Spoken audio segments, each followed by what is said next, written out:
4장 9절로 10절 우리 두 절 함께 합독해 볼까요? 시작. 야베스는 그의 형제보다 귀중한 자라. 그의 어머니가 이름하여 이르되 야베스라 하였으니 이는 내가 수고로 낳았다 함이었더라. 야베스가 이스라엘 하나님께 아뢰어 이르되 주께서 내게 복을 주시려거든 나의 지역을 넓히시고 주의 손으로 나를 도우사 나로 환난을 벗어나 내게 근심이 없게 하옵소서 하였더니 하나님이 그가 구하는 것을 허락하셨더라. 아멘. 이 본문은 너무나도 유명한 본문이잖아요. 우리 그 야베스의 기도라고 하는 본문이에요. 사실 제가 청년 때 이 본문이 그렇게 유명하지 않았었어요. 근데 제가 기억하고 있는 것으로는 2000년대, 한 2001년 때 브리스 윌키스라고 하는 분이 야베스의 기도라고 하는 아주 조그만 소책자를 발간을 하셨어요. 그래서 이제 그때서부터 정말 유명해지기 시작을 했어요. 왜냐하면 1000만 부 이상이 팔렸으니까요. 완전 베스트셀러였죠. 근데 이 책의 내용을 일부를 소개하면 어느 날 한 사람이 이제 환상 중에 천국을 가게 되어져요. 그랬더니 이제 베드로 사도가 나와서 안내를 해주는 거예요. 그러면서 네가 이제 천국에 오게 되어지면 이곳에 살게 될 것이다라고 하면서 하나하나 이렇게 방구경을 다 시켜주는 거예요. 근데 어느 창고 앞에 딱 갔는데 그 창고는 보여주지 않고 그냥 통과를 하는 거예요. 그래서 이 창고도 보여주세요. 그러니까 아니 안 보는 게 좋아. 그러면서 이제 다른 데를 다 보고서 궁금하잖아요. 그래서 아까 안 본 창고가 있으니까 거기를 보여달라고. 그러니까 베드로 사도가 아니라고 거기는 안 보는 게 좋다고. 그래서 이제 때를 써가지고 그 창고를 딱 보게 되어져요. 그 창고 안에 들어갔더니 정말 많은 보물들이 가득가득 쌓여 있는 거예요. 그걸 보고 깜짝 놀라니까 베드로 사도가 하는 얘기가 뭐냐면 원래 이 모든 보물은 하나님이 당신이 이 땅에서 살 때에 주려고 예비한 건데 당신이 이 땅에서 기도하지 않고 부르짖지 않았기 때문에 하나도 사용하지 못해서 여기에 다 보관하고 있습니다 라고 이야기를 했다는 거예요. 그러면서 그가 브리스 윌키스가 이렇게 얘기해요. 하나님이 우리에게 복을 주시려고 쌓아두고 있는데 우리가 구하지 않기에 복을 받지 못한다. 그래서 우리도 야베스처럼 복을 구하는 기도를 해야 된다라고 이제 그 책에 쓰여져 있어요. 이런 이제 야베스의 이런 기도가 정말 우리들에게 딱 맞았던 것 같아요. 그래서 2001년도 당시에 엄청난 인기를 끌었죠. 그리고 지금 우리가 합격했던 이 본문의 말씀을 벽에도 공부하는 방에도 냉장고에도 붙이면서 이 기도를 늘 하면서 은혜를 사모하자라고 하는 것이 이제 제가 청년 때 있었던 일이었던 것 같아요. 이제 그러다 보니까 조금 전에도 하나님 나 축복해 주세요 이런 기도잖아요. 그러니까 이 기도에 대해서 이게 이제 너무 기복주의적이다, 좀 인본주의적이다라고 하면서 반감을 드러낸 분들도 무척 많아요. 그래서 총신을 졸업하셨던 김웅만 목사님은 이 야베스의 기도를 반박을 하면서 2003년도에 책 제목이 다시 쓰는 야베스의 기도, 다시 쓰는 야베스의 기도라는 책으로 기도는 이렇게 하면 안 된다라고 하는 반대의 어떤 글을 이렇게 쓰셔요. 근데 이제 어떤 분이 또 이 책을 또 반박을 해요. 반박을 하면서 야베스의 기도의 그 의미를 제대로 파악하면 그거는 기복주의 신앙이 아니다. 이거는 하나님 앞에 우리가 당연히 간구해야 된다라고 하면서 디모데 성경연구원에서 이번에는 다시 읽는 야베스의 기도라는 글을 쓰게 되어죠. 그러면서 어떤 분은 이게 맞다, 어떤 분은 이게 틀리다라고 하면서 참 지금도 논란이 많은 기도의 내용 중에 하나인데 이것을 오늘 본문으로 정해서 우리가 하나님의 은혜를 나누고자 합니다. 먼저 이제 우리가 생각해야 되는 것은 뭐냐면 오늘 본문이 어디에 위치하고 있느냐는 거예요. 오늘 본문이 위치하고 있는 그 자리. 왜냐하면 성경은 목적을 가지고 쓴 책이에요. 목적을 가지고 책을 썼다는 것은 뭐냐면 이제 우리 믿는 사람들이 성경을 읽잖아요. 그러면 그냥 이건 이거고 저건 저 이렇게 사실을 이야기를 하는 것이 아니라 그 성경을 읽으면서 하나님께서 우리에게 말씀하고자 하는 메시지가 그 안에 포함되어져 있다는 거죠. 그래서 우리가 이제 성경을 읽다 보면 열왕기 상하를 읽고 역대 상하가 바로 붙어서 나오거든요. 그러면 그렇게 성경을 읽을 때 겹치는 부분이 상당히 많아요. 그럼 어떤 의문을 갖느냐면 아니 앞에서 얘기했던 얘기를 왜 똑같은 책을 또 뒤에서 반복하면서 이야기를 할까? 예를 들어서 우리 마태복음, 마가, 누가, 요한복음, 사복음서잖아요. 그러면 성경을 읽다 보면 예수님의 생애를 반복되는 사건이 되게 많거든요. 그럼 이렇게 왜 반복을 시킬까 이런 생각이 있단 말이에요. 근데 그 책을 썼을 때 그 책의 저자가 분명히 어떤 의도가 있었다는 거죠. 그러면 열왕기서를 왜 이렇게 기록하느냐면 열왕기서의 기록 목적은 한 가지예요. 너희들 하나님의 백성이지? 예, 하나님의 백성이에요. 그런데 너희가 왜 하나님의 백성임에도 불구하고 멸망당할 수밖에 없었느냐는 거예요. 그러면 너희들이 왜 멸망당했느냐? 그것은 뭐냐면 하나님을 섬겨야 되는 하나님의 백성이 하나님을 섬기지 않았고 바알을 섬기고 아세라를 섬겼다. 그럼 그 바알을 국교로 받아들였던 자가 누구냐? 바로 너희가 너무 잘 알고 있는 아합이야. 그래서 아합의 이야기를 열왕기에서 주구장창 이야기를 해주고 있는 거예요. 왜? 그렇게 살면 망한다? 이렇게 얘기를 하고 있는 거거든요. 그러면 그 뒤에 나오는 역대기 기록의 목적은 뭐냐면 역대기는 바벨론으로 포로로 잡혀갔던 자들이 다시 예루살렘에 왔을 때에 그들을 대상으로 쓰는 책이에요. 그러면 이들이 와서 제일 먼저 갖는 게 뭐냐면 우리는 누구지? 나는 뭐 하는 사람이지? 라는 의문이 들 수 있잖아요. 그래서 역대기를 통해서 너희는 누군지 아니? 너희는 하나님의 백성이야. 너희의 조상 중에 다윗이라고 하는 분이 있었는데 그 다윗이라고 하는 분은 하나님의 마음에 꼭 들었고 하나님을 얼마나 찬양했던 자들인지 알아? 근데 바로 그 다윗의 후손이 너희들이야.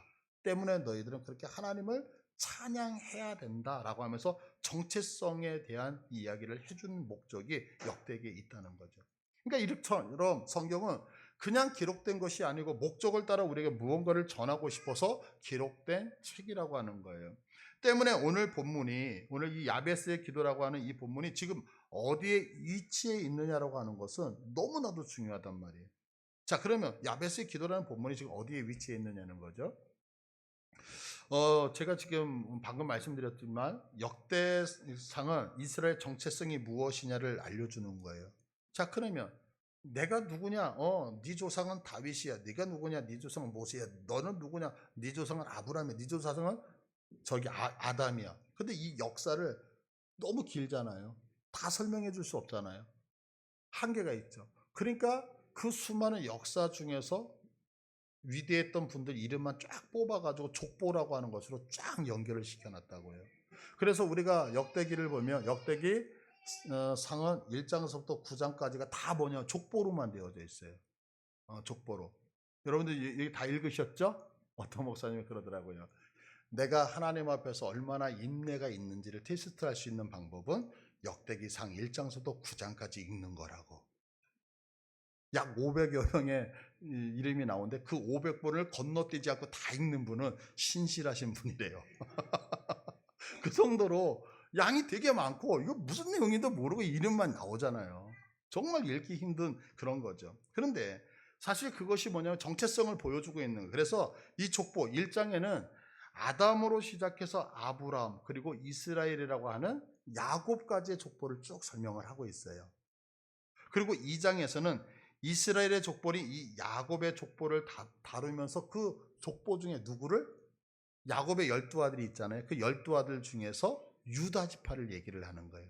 그러니까 너희들은 누구니? 아담서부터 데려와서 아브라함을 통하여 하나님이 너희를 12지파로 만들었고 그 12지파에서 너희들은 누구니? 유다 지파를 설명을 한 거예요. 그러면 유다 지파에서 가장 유명하신 분이 누구예요?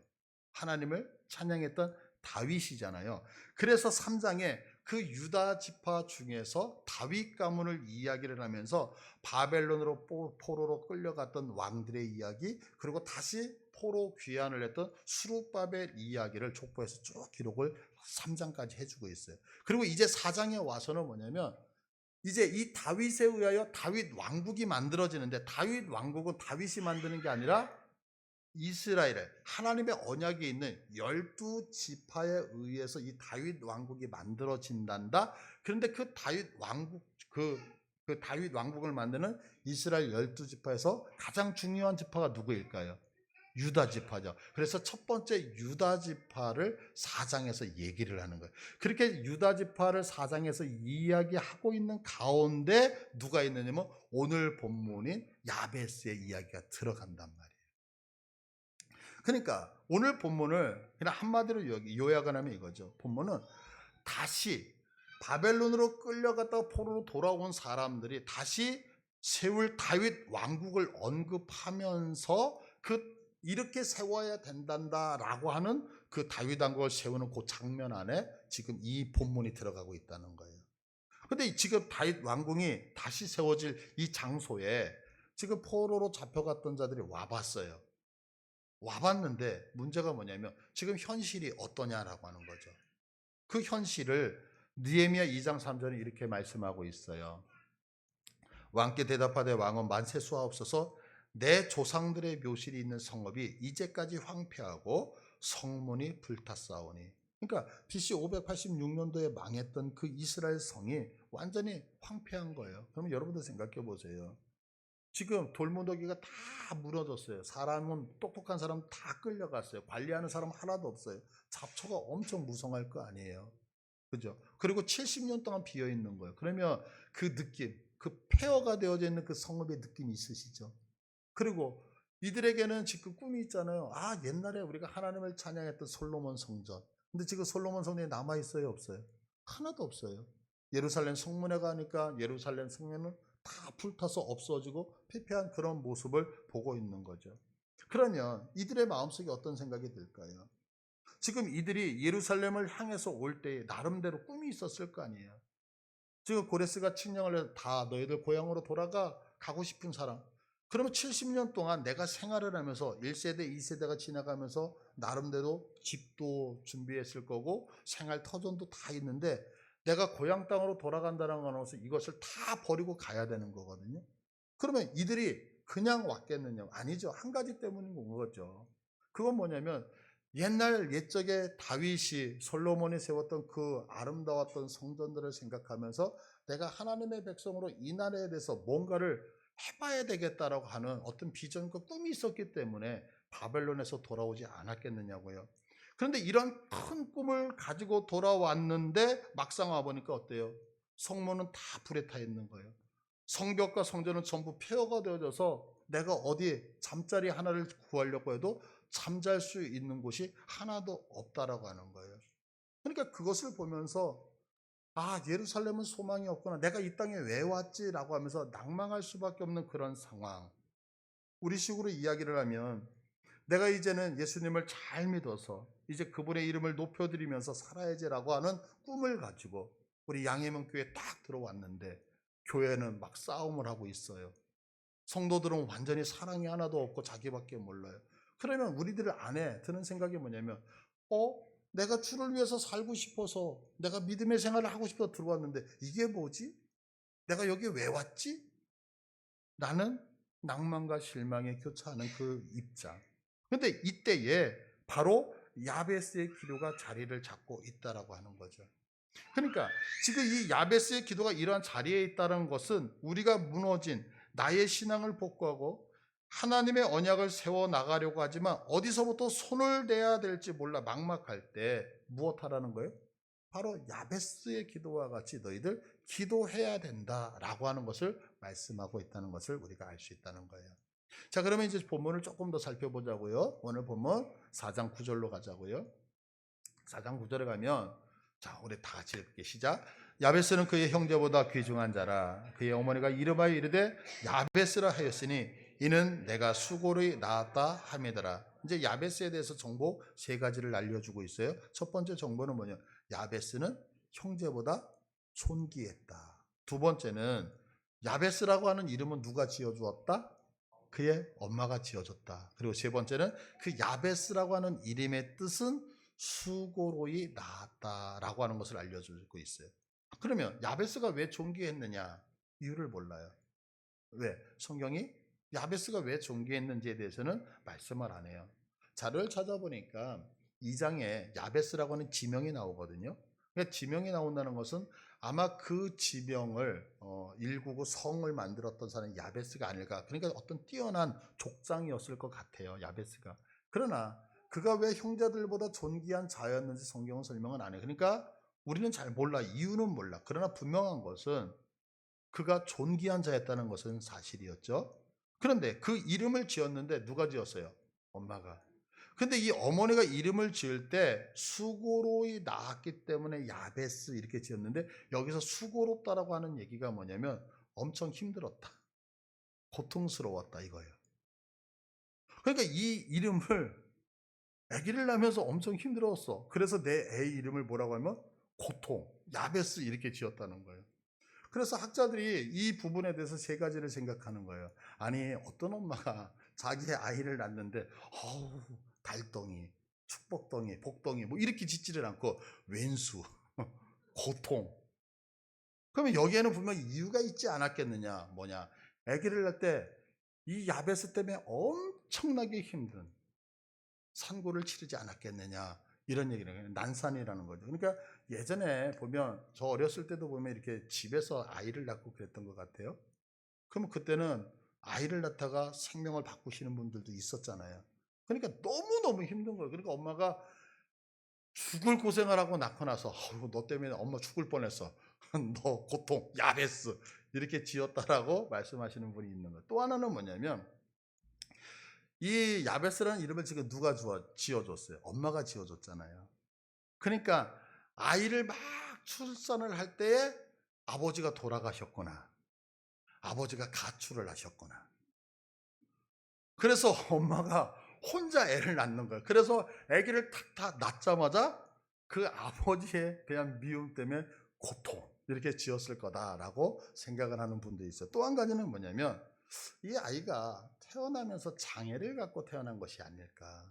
그러니까 지금도 사실 몸이 불편하고 장애를 가졌다는 것은 너무 힘들잖아요. 근데 이 당시에 아이를 가졌는데, 아이가 태어났는데 왠지 모르게 뭔가 정상이 아니라고 한다면 키우기가 얼마나 힘들겠어요. 그죠? 그래서 이제 엄마 입장에서는 그런 모든 것들을 보면서 고통이다라고 이름을 짓지 않았을까라고 이야기를 해요. 근데 하여간 정확한 건 잘 모르겠어요. 그러나 분명한 것은 지금 자기 자녀의 이름을 고통이라고 지었다는 거죠. 고통이라고. 그러니까 이 고통이라고 하는 지은 이것을 보면서 지금 야베스가 자기 인생을 극복하면서 기도하는 것을 통해서 우리는 알 수 있는 게 뭐냐면, 내 인생을 바꾸고 싶을 때 바로 하나님 앞에 부르짖으며 기도해야 된다는 것을 우리는 알 수 있는 거죠. 자, 그러면 야베스가 그렇게 하나님 앞에 기도했던 기도의 내용이 그러면 뭐냐, 10절을 한번 보면 4장 10절에 야베스가 이스라엘 하나님께 아뢰어 할 때, 이 아뢰어는 부르짖다는 얘기예요. 부르짖다, 부르짖다. 그러니까 우리가 이제 기도를 할 때는 조용히 기도하는 경우도 있고 통성으로 기도하는 경우가 있잖아요. 근데 여러분, 이게 사실은 두 개가 다 필요해요. 왜 필요하냐면, 요거는 조금 더 부연 설명을 드릴게요. 왜 그러냐면, 보세요. 우리의 기도라고 하는 것이, 이제 많은 분들이 오해를 하시는 것이 있는 거예요. 그게 뭐냐면, 하나님이 몰라? 아니, 내가 뭐 작은 소리로 얘기하면 하나님이 못 들으셔? 꼭 큰 소리로 해야 돼? 이렇게 얘기해요. 그래서 조용히 해야 돼. 그런데 그거 논리가 안 맞는 거예요. 그러면 거꾸로 이렇게 질문할 수 있는 거죠. 내가 입술 벌려 고백해야지만 하나님이 내 말을 알아? 이거가 똑같은 거죠. 그 얘기는 기도를 안 해도 된다는 얘기예요. 그럼 기도를 부르짖어서 한다는 얘기는 뭐냐면, 하나님 때문에 하는 게 아니에요. 나 때문에 하는 거지. 이해되시겠어요? 왜냐하면 그 부르짖어 기도함을 통하여서 내가 집중하여 하나님 앞에 내 사정을 아뢰 수 있단 말이에요. 그러니까 우리가 이제 통성으로 기도합시다라고 할 때, 여러분들 이 시간에 통성으로 기도합시다 그러면 통성이 기도가 될까요, 안 될까요? 안 돼요. 안 돼요. 그럼 통성 기도는 반드시 뭐가 있어야 되냐면 제목을 줘야 돼요. 자, 여러분들 여기 서 있는 목사를 위해서 우리 통성으로 기도하겠습니다.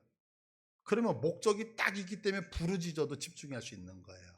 자, 우리 환우들을 위해서 이 시간에 집중하여 기도합시다. 주여 고쳐주세요, 이렇게. 그죠? 그런데 보세요.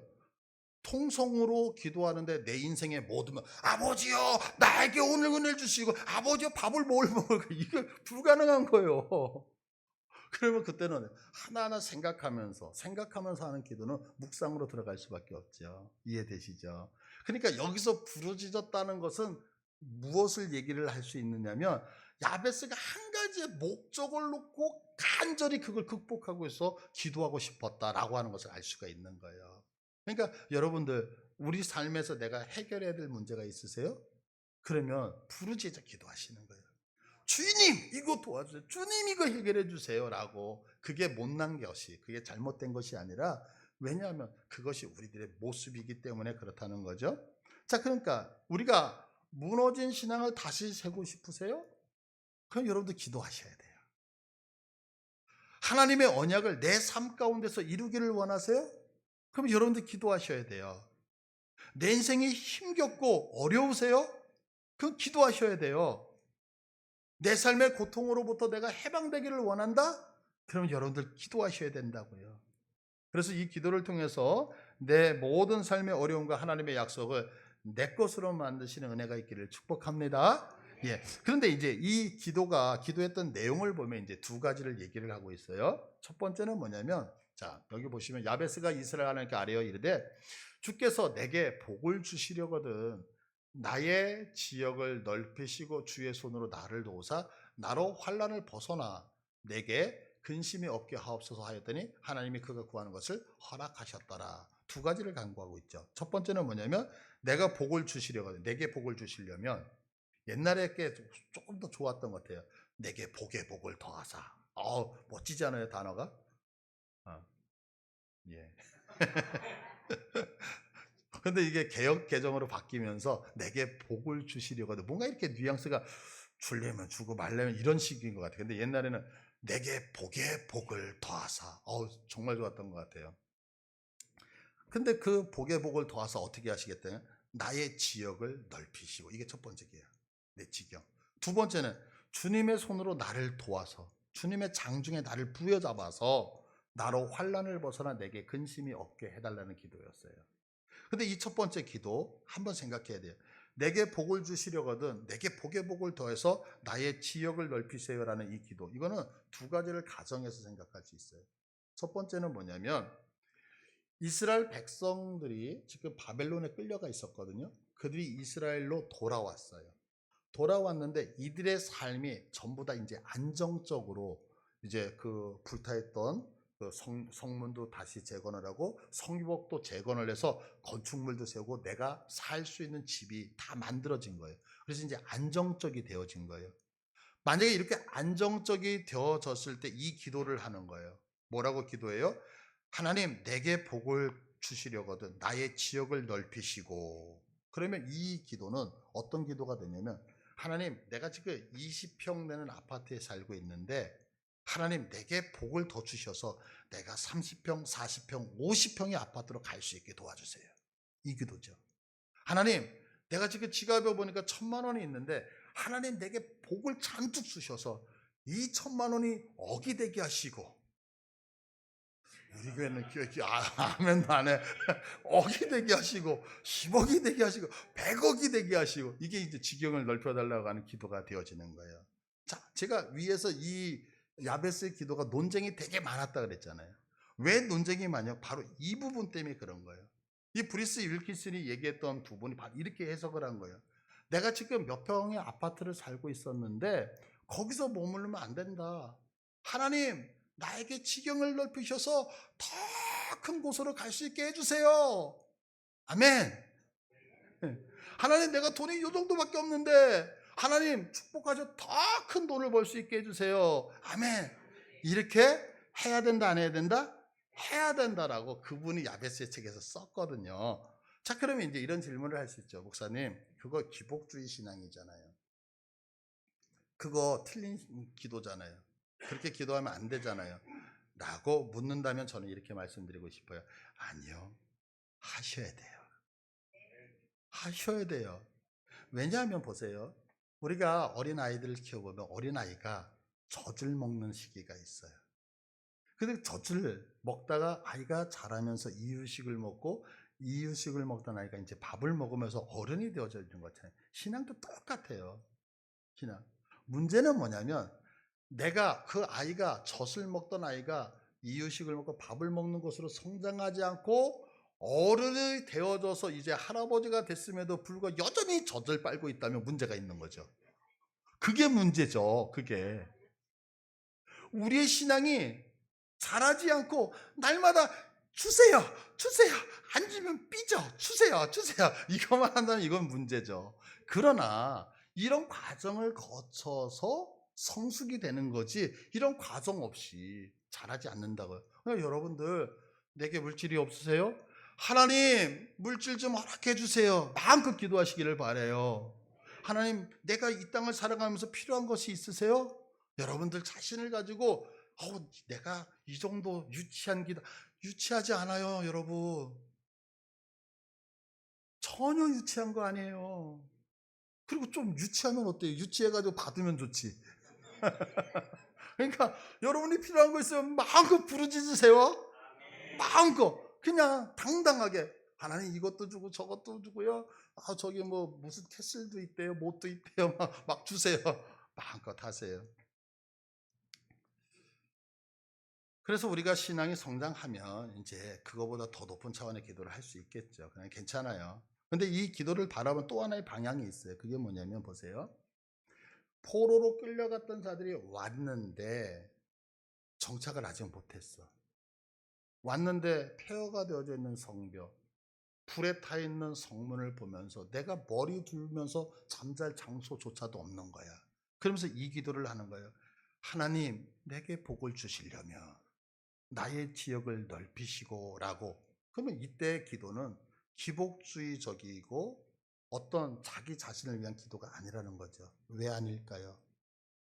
하나님은 말씀하셨잖아요. 지금 너희 그 여호수아를 통해서 가나안 땅에서 땅을 정복하라 그랬어요. 근데 그 땅을 범죄함을 통해서 이들이 다 빼앗겼어요. 그래서 쫓겨갔다가 다시 왔을 때 이들에게는 내가 하나님의 나라 다윗 그 왕국을 건설하기 위해서는 뭐부터 하나님이 예전에 약속하셨던 그 가나안 땅을 회복해야 될 거 아니에요. 그러면 그들이 왔을 때 아무것도 없는 무너져 있는 성벽을 보면서 지금 이렇게 기도하는 것은 내 욕심을 채우려고 하는 게 아니라 하나님이 예전에게 아브라함에게 약속해 우리 조상들에게 약속하셔 정복했던 땅을 내가 하나도 차지하지 못했으니까 지금 하나님 원합니다. 이 모든 것을 믿음으로 극복해서 내가 하나님의 언약을 이루어낼 수 있는 지경이 되게 도와주옵소서라는 기도가 될 수 있거든요. 그러니까 지금 이 두 번째 기도를 통해서 이것은 야베스가 자기 자신만을 위한 기도가 아니라 가나안을 정복하며 주시겠다고 했던 그 땅들을 이제 다시 한번 은혜로 나에게 베풀어 주옵소서라고 하는 언약을 부여잡는 기도가 될 수 있다는 거죠. 그리고 이제 두 번째 기도 제목이 뭐냐면 주의 손으로 나를 도와 나로 환난을 벗어나 내게 근심이 없게 해달라고 얘기해요. 근데 내게 근심이 없게 해주세요라고 하는 이 기도가 뭐냐면 그 고통이라는 단어, 고통. 그러니까 이 기도가 이렇게 보면 하나님 나로 환난을 벗어나서 내가 고통당하지 않게 해줘요. 내 인생 살면서 난 지긋지긋해요 진짜. 그러니까 하나님 나 고통 좀 안 당하게 해주세요. 그래서 내가 하나님 앞에 고통 안 당하고 싶어서 기도를 했다? 그러면 되게 이기적인 기도처럼 느껴지잖아요. 이기적인. 그런데 여러분들 이기적인 기도가 돼도 고통보다는 이기적인 게 나은 거예요. 그러니까 기도하세요 그것도. 근데 학자들은 요 지금 얘기 나로 환난을 벗어나 내게 고통이 없게 해달라는 요 기도를 다른 식으로 번역도 할 수 있다 그래요. 왜냐하면 목적어가 빠져 있기 때문에 그래요. 원문상에 보면. 그러면 이것을 주격으로 해석을 해서 풀이를 하면 뭐냐면 하나님 악으로부터 나를 지키셔서 그래서 내가 이제는 다른 이에게 더 이상 고통을 주지 않게 하옵소서라고 해석을 할 수 있다는 거예요. 그럼 의미가 완전히 틀려지죠. 아까 우리 지금 성경에 적혀져 있는 본문으로는 하나님께서 나를 손으로 부여잡아서 내게 환난이 오는데 그 환난을 떠나가게 하셔서 내가 고통당하지 않게 하옵소서라는 제목으로 기도하는데 이것을 다르게 해석하면 하나님 나는 우리 엄마에게도 고통을 줬던 사람입니다. 나는 내 인생 속에서 사람들에게 피해를 주며 아픔을 줬던 사람입니다. 하나님 나는 범죄하여서 하나님의 백성임에도 불구하고 하나님 저 바벨론 땅에 끌려가면서 하나님의 마음을 아프게 했던 자인데 원하오니 나에게 능력을 주셔서 우리 엄마에게 더 이상 아픔을 주지 아니하고 내가 섬기는 사람에게 아픔을 주지 않고 하나님 앞에 아픔을 주지 않는 자가 되게 하옵소서라는 간구도 되어질 수 있다라고 하는 거죠. 그런데 이것이 나의 고통을 제하여 주소옵소서라는 기도가 됐던 아니면 하나님 나를 통하여 이제는 하나님이 다른 사람들이 더 이상 고통받지 않게 하옵소서라고 기도를 했을지라도 오늘 뭐라 그래요? 하나님이 그가 구한 것을 허락하셨더라. 아멘. 여러분, 기도는 하나님의 응답하셔요. 기도는 하나님의 응답하셔요. 왼수 같은 내 자녀가 있어도 그 자녀를 위해서 축복하며 기도하시면 그 자녀가 복된 길로 가는 거예요. 왜? 기도는 땅에 떨어진다 안 떨어진다? 절대 안 떨어진다는 거예요. 근데 이제 이 말씀을 여기까지 어제 이제 설교를 준비를 했어요. 이제 끝나야 되잖아요. 근데 뭔가가 하나님이 저에게 계속 이렇게 말씀을 주시는데 막 선명하지가 않은 거예요. 분명히 여기서 이제 여기까지는 준비를 했어요. 그런데 뭔가가 더 있는 거야. 2%가 있는데. 그래서 이제 몸부림을 치기 시작을 했어요. 하나님, 뭔가가 있는데 뭔가가 있는데 뭔가를 알려주셔야지 뭔가가 되죠. 그래서 이제 새벽 4시가 된 거예요. 그러다가 마지막에 묵상을 하는데 하나님이 제게 주셨던 그것이 있어요. 어떤 부분이냐면 오늘 본문을 보면 특이한 점이 있어요. 지금 역대상 1장서부터 9장을 쭉 보면은 특징이 하나가 있어요. 이거 족보라 그랬죠, 족보. 그래서 누구의 아들은 누구이고 이래요. 다윗의 아들은 솔로몬이고 뭐 이런 식으로 누구의 아들은 누구이고 이렇게 설명을 하던가 아니면 누구의 아버지는 누구이다. 솔로몬의 아버지는 다윗이다. 이런 식으로 해서 족보를 계속해서 설명해요. 김혜수의 아들은 인중이고 인중이의 아버지는 김혜수. 이런 식으로 족보가 계속해서 설명. 근데 유일하게 이게 지금 족보가 몇 명 정도 나온다 그랬어요. 500여 명. 500여 명의 족보가 나오는데 유일하게 아버지의 이름을 기록하지 않고 이름을 바로 얘기하는 사람은 야벳의 딱 한 사람이에요. 이게 아주 독특함이에요. 아주 독특. 그럼 왜 제가 아주 독특함이라고 얘기하냐면 지금 역대기 1장서부터 9장은 족보라고 얘기 드렸잖아요. 족보. 그러면 여러분들 족보가 뭐예요? 족보. 족보라고 하는 것은 위와 아래가 계대가 연결되어져야만 족보죠. 그러면 제 아들 입장에서 우리 아버지에 대한 기록이 없어. 그럼 족보가 없는 거잖아요. 그럼 우리는 옛날에 이것을 뭐라고 했어요? 전문 용어로? 쌍놈. 그렇잖아요. 그래서 옛날에 지금 상놈이에요. 쌍놈이에요. 갑자기 욕하는 것 같아가지고 제가 상놈. 이 상놈이 옛날에 돈 가지고 산 게 뭐냐면 족보였잖아요. 그 족보가 뭐예요? 다른 게 아니라 우리 아버지, 할아버지 그 계대 연결시키기 위해서 종이 하나 산 거잖아요. 그죠? 그리고 아버지 입장에서 생각해. 아버지 입장에서 자기 아들이 없어. 그러면 대가 끊어지는 거잖아요. 그럼 이건 족보가 아니잖아요. 그러면 지금 역대기 1장부터 9장은 다 족보로 가고 있는데 지금 야베스만 자기의 아버지가 거론되지 않았다는 야베스만 족보가 아니라는 얘기잖아요. 이해되시겠어요? 그러니까 야베스가 족보가 아니라고 하는데 그러면 아까 얘기했던 것처럼 야베스가 상놈이기 때문에 그러면 생각해 보세요. 지금 포로로 끌려갔던 백성들이 이스라엘에 와서 너희들은 어떤 백성인지 아니? 너희는 하나님이 아담을 만들었고 아담이 아브라함을 아브라함이 모세를 다윗이 그래서 쭉 정통성을 갖고 가는데 갑자기 상놈이 들어간다? 말이 안 되잖아요. 그죠? 그러면 분명히 여기에는 아버지를 기록하지 않은 이유가 분명하게 있을 거라는 거죠. 그러니까 오늘 성경에서 우리가 꼭 기억해야 되는 것은 뭐냐면 모두가 다 족보를 사용하고 있는데 왜 야베스만 족보를 사용하지 않고 기록하고 있느냐라고 하는 의문점이 있어야 되는 거예요. 근데 그 이유가 한 가지인 것 같아요. 창세기 14장 17절을 보시면 이 사건은 이제 아브람과 조카 롯이 가나안 땅에서 거부가 되어져요. 그러다가 양이 많아지니까 목초지가 부족하잖아요. 그래서 아브람이 조카에게 얘기하죠. 내가 우하면 나 좌로 가고 네가 좌하면 나 우로 갈 거야. 그러니까 이제 조카 롯이 이제 이렇게 둘러보더니 소돔과 고모라가 멸망당하지 않았으니까 나 저 땅이 좋아요. 나 저기로 갈래요. 그래서 그 땅으로 가고 아브람은 반대쪽으로 가요. 근데 이제 세계 전쟁이 일어나는 거예요. 북쪽에 4개의 나라하고 남쪽에 5개의 나라가 전쟁이 일어났어요. 근데 누가 이기냐면 북쪽의 4개 나라가 이겨요.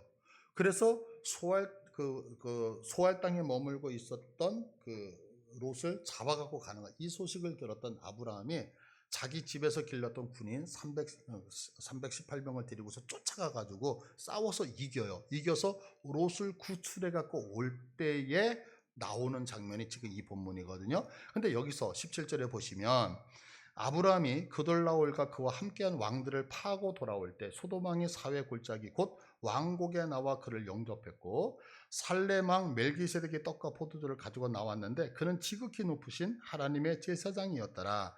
그가 아브라함에게 축복하여 가되 천지의 주제시여 지극히 높으신 하나님이여 아브라함에게 복을 주옵소서. 너의 대적을 내 손에 붙이신 지극히 높으신 하나님을 찬송할지로 하며 아브라함이 그 얻은 것에서 10분의 1을 멜기세덱에게 주었더라. 돌아오면서 누가 나왔어요? 멜기세덱이 나왔고 그 멜기세덱의 전리품의 10분의 1을 드렸더라 이래요. 멜기세덱의 얘기가 창세기 14장에 나와요. 그런데 이 말씀을 신약성경 히브리서 7장에서는 어떻게 해석을 해주고 있느냐면, 자, 히브리서 7장 1절로 가보세요. 이 멜기세덱은 누구다? 살렘 왕이고 지극히 높으신 하나님의 제사장이라. 그러면서 여러 임금을 쳐서 죽이고 돌아오는 아브라함을 만나서 복을 빌어줬다는 거예요. 그러면서 2절에 아브라함이 일체 10분의 1을 그에게 나눠줬는데 그 이름을 번역하니까 첫째 의의 왕이고 살렘 왕이니 곧 평강의 왕이요. 그리고 3절에 보시면 다 같이 읽습니다. 시작. 아비도 없고 어비도 없고 족보도 없고 시작한 날도 없고 생명의 끝도 없어 하나님 아들과 방벌하여 항상 제사장으로 있었다. 누가? 멜기세덱이. 그래서 이 멜기세덱은 누구다? 예수님이다. 이렇게 성경을 해석해 나간단 말이에요. 멜기세덱이 누구라고요? 예수님. 근데 지금 3절. 자, 누구도 없어요? 아버지도 없고 어머니도 없고 족보도 없고 그래요. 왜? 왜 족보가 없을까요?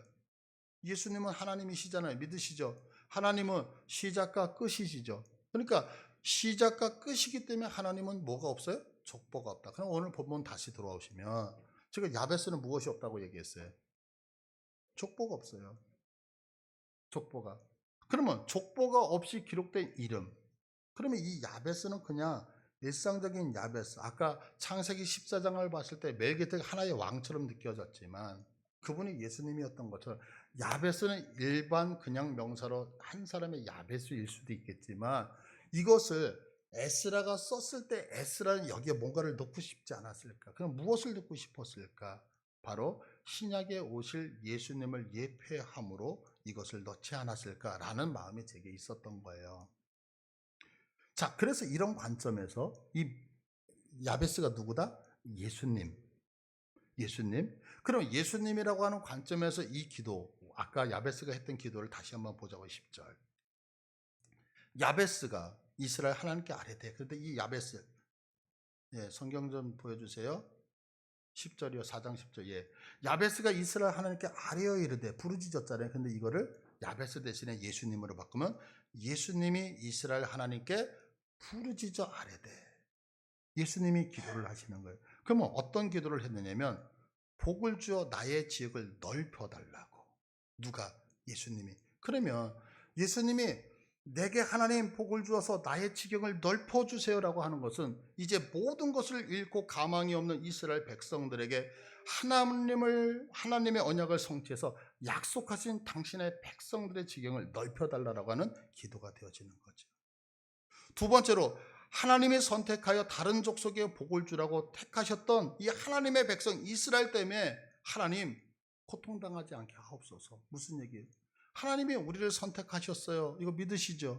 근데 내가 하나님이 나를 택하셨을 때 왜 택했느냐? 나를 통하여 세상에 믿지 않는 자들에게 복을 나눠주고 사랑을 나눠주고 하나님의 생명을 나눠주라고 불렀는데 도리어 내가 하나님 앞에서 바르게 살지 못하여서 세상 사람들이 나 때문에 아파하는 거예요.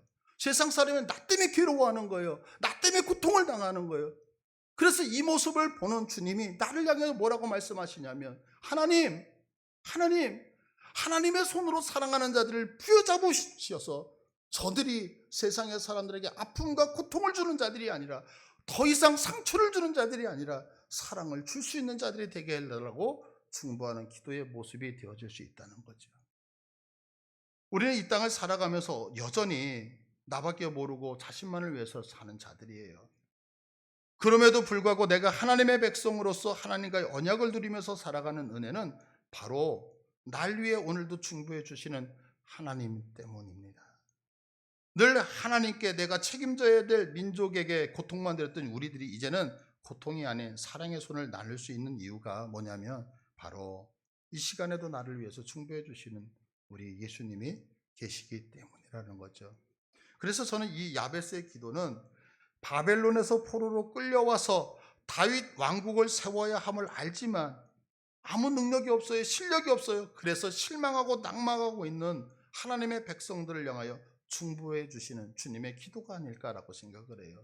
다시 얘기해서 이 야베스의 기도는 오늘도 이 땅을 살아가면서 하나님의 백성답게 살고 싶은데 능력이 없어서 실력이 없어서 내가 하나님의 백성답게 살지 못하여서 안타까워할 때에 우리들을 향하여 사랑하는 딸아 아들아 포기하지 말아라. 내가 너희들을 위하여 충고하고 있다. 너희들 힘내면서 세상에서 이렇게 살아야 된다라고 이야기하고 있는 주님의 충고의 음성이라고 저는 생각을 해요. 여러분, 우리를 위해서 오늘도 기도해 주시는 분이 계셔요. 내가 아무리 못나서 세상에서 찌그러지고 실패할지라도 하나님은 나를 포기하지 아니하시고 응원하시며 내가 복되게 살아가기를 위해서 기도하고 계신단 말이에요. 이 믿음을 갖고 이 하나님의 음성을 믿으셔서 세상에서 조금 더 당당하게 힘을 내시면서 살아갈 수 있는 복됨이 우리 모두에게 있기를 축복합니다.